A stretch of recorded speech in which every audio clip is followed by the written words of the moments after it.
C'est là que commence la partie dense de notre analyse. Pour comprendre la crise, il faut revenir à plusieurs éléments clés: le contenu du budget, les raisons du rejet, les rapports de force politiques, le rôle du Sénat et les scénarios possibles pour la suite. Pourquoi la partie recettes a-t-elle été rejetée? Le rejet massif NECTA n'est pas une surprise totale pour ceux qui suivent de près les travaux parlementaires. Plusieurs failles ont été identifiées. 1. Une structure de recettes jugée fragile. Le budget 2026 prévoit des recettes reposant sur une croissance économique optimiste, des économies difficiles à réaliser, des réformes de niche fiscale, des hypothèses que beaucoup de députés jugent peu crédibles.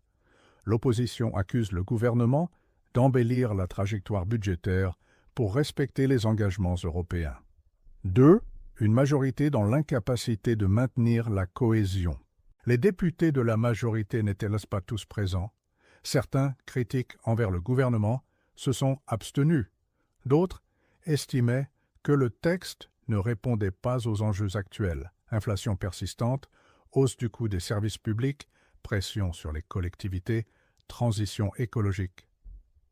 3. Une accumulation de tensions avec l'ensemble du Parlement.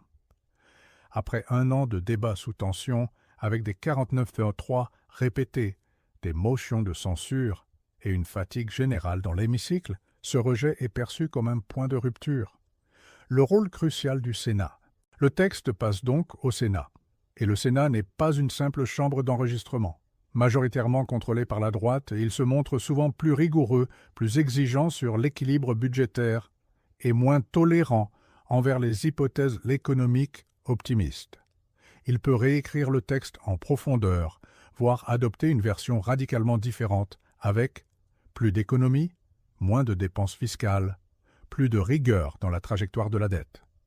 Il peut également supprimer ou modifier des mesures symboliques, forçant le gouvernement à renégocier.